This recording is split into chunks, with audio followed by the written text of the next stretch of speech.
We'll be arriving in Sector 12 momentarily. Captain Jacob's voice came over the intercom of the lifeboat-turned-boarding craft. Inside, Cobb, Gerson, Winet, and a dozen others prepared their weapons. Winet fumbled with hers, her breathing heavy, and she was swallowing constantly. Clearly, she was extremely nervous.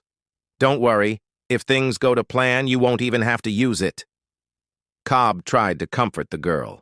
It hadn't been his intention to bring her along on a raid, not so soon, and fortunately the captain had backed him up on that.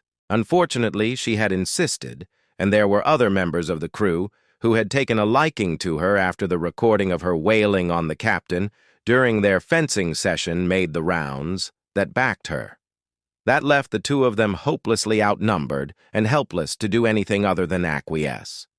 It might have been another story if most of the crew hadn't abstained, but apparently those backing Winet had mentioned to the others that she was looking for other sparring partners, the implied threat being that they would get volunteered for said role. The bloody cowards. Thankfully, Cobb had made sure she had gotten some actual weapons training before now, rather than sword fighting. He still wasn't sure why the captain had insisted on that in the first place, but that was him all over. "Are you sure you don't want me to?" Jacob began over the intercom. "No!" The crew of the lifeboat, minus Winet, shouted back in unison. Some, like Cobb, did so angrily, though most had horrified expressions on their faces. "What was that?" Winet asked. "Cap's anxious about sending you on a raid so soon, so he was going to ask if we wanted him to come with." A holdek named Ilson explained, a cold sweat on their forehead, quite the achievement for a species that lacked sweat glands. "Oh, but then—" She looked around, half of the other raid party still wearing expressions of terror on their faces. "Why—" Cobb looked her dead in the eye and gave her what she was certain was the picture next to the entry for fake smile in the dictionary. Things have a tendency of not going according to plan when the captain gets involved. Winet glanced around, then back at Cobb. "That bad?" Gerson shivered. "The less you know, the better. 30 seconds and counting. And you better not be telling Winet lies about me." Jacob sounded both annoyed and pouty over the intercom. "Oh, how we wish we were Cap. How we wish we were," Cobb muttered under his breath. Winet suddenly wasn't sure how to feel. Over the week, she had been aboard their ship, which apparently didn't have a name, so was unofficially called the PPV Anything by its crew. She had learned that the relationship between the captain and the crew was unique. Although most of the crew didn't appear to respect him, he was actually well-liked, yet there were times, like now, where he was clearly feared by them as well. Though what that fear stemmed from was something she had yet to learn. "In system, target on sensors!" the captain bellowed over the intercom. "Launch on mark!" A number of other shouts and orders could be heard, but they were clearly directed at the bridge crew, rather than the members of the boarding party. Winet's nervousness grew as, despite the inertial dampeners in the lifeboat, she could feel the ship accelerate and bank. Several sounds could also be heard echoing through the metal, likely weapons fire. "Mark!" Jacob screamed over the intercom.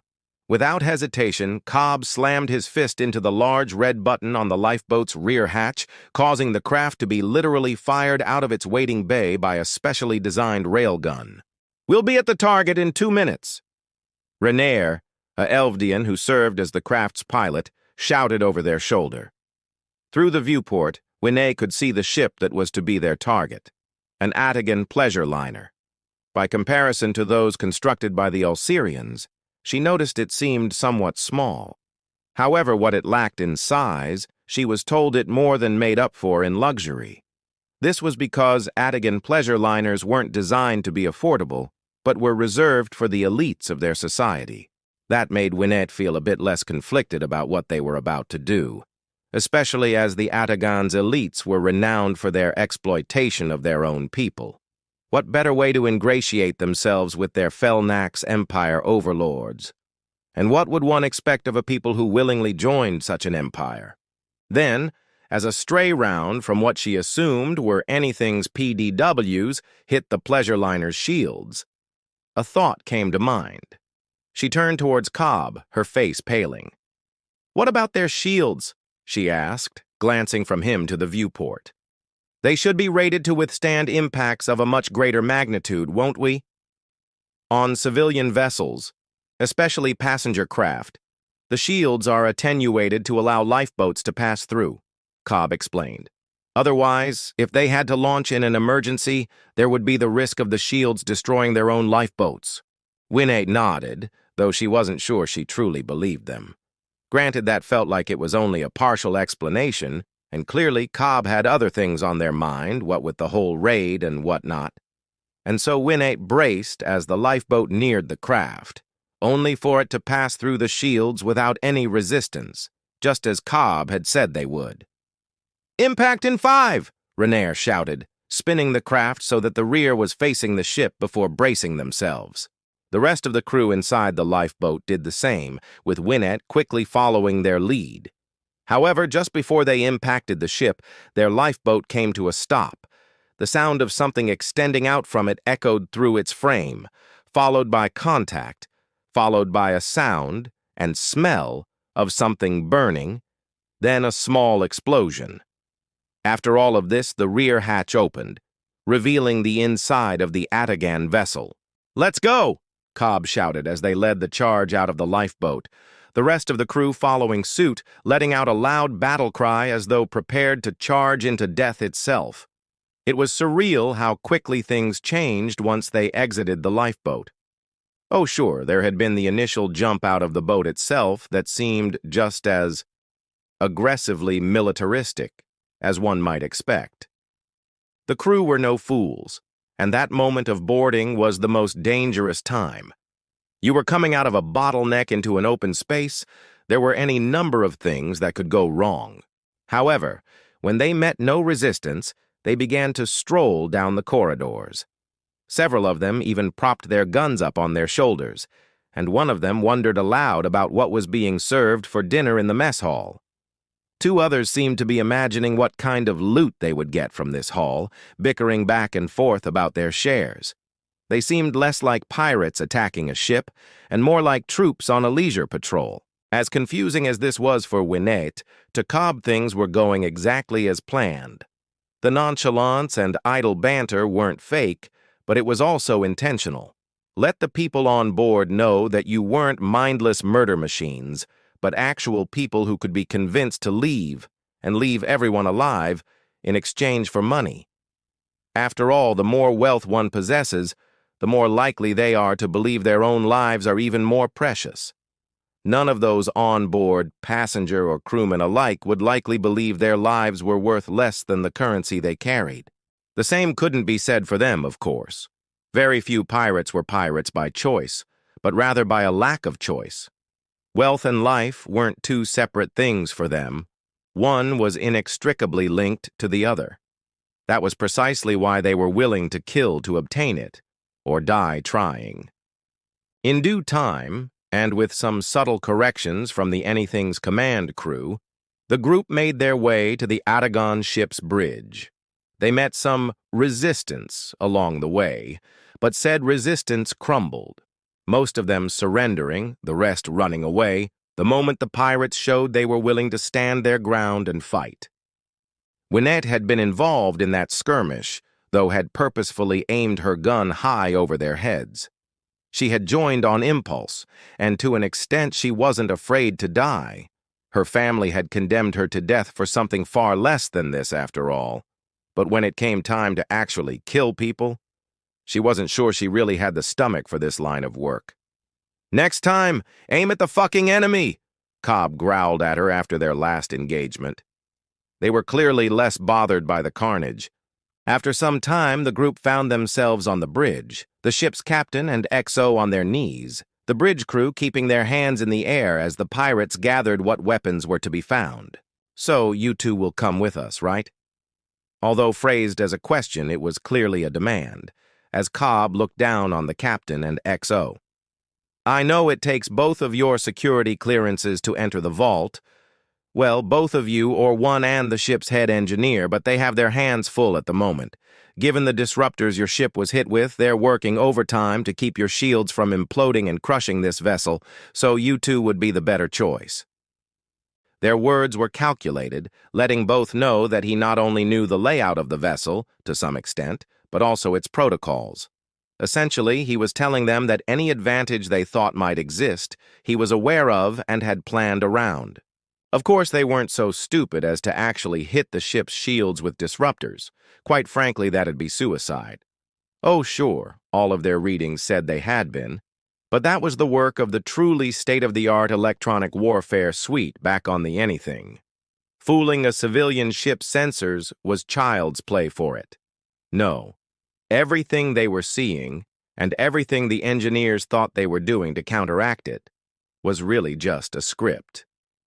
All of those systems had long since been taken over before they even launched.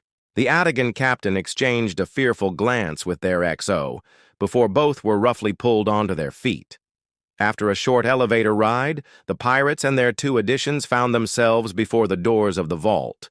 After all, it was kept almost directly below the bridge, itself located nearly in the center of the ship's hull. Well protected? For the vault, maybe, but less so for the bridge. If this had been a military vessel, that might have been the excuse. But in this case, all locations with external views were reserved for the passengers. Cameras and sensors would suffice for the bridge crew.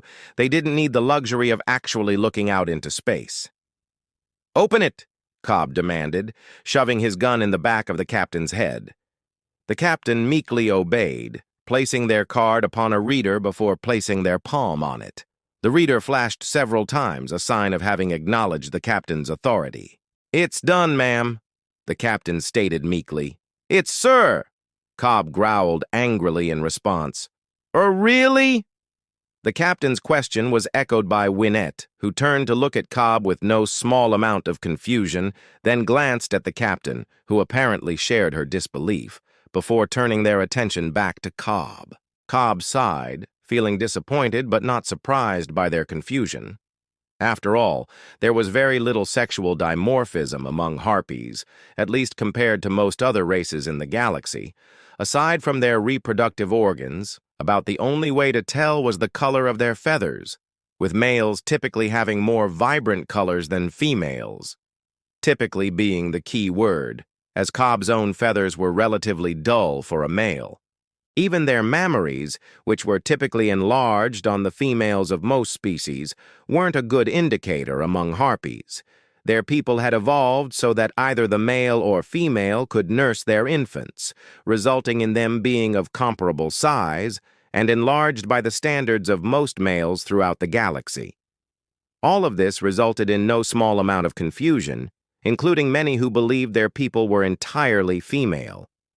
Naturally, Cobb had neither the time nor inclination to explain this at the moment, and gave a look to Winet that indicated as much, before turning back to the captain.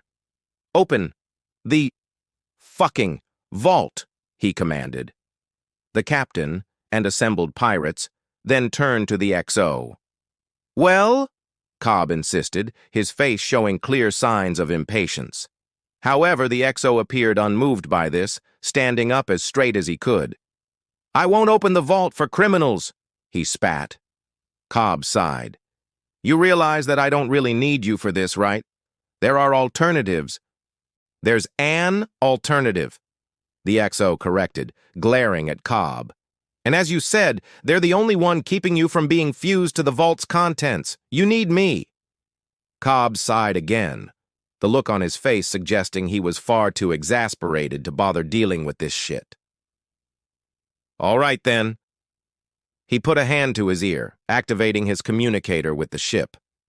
"Captain, we could use your assistance over here."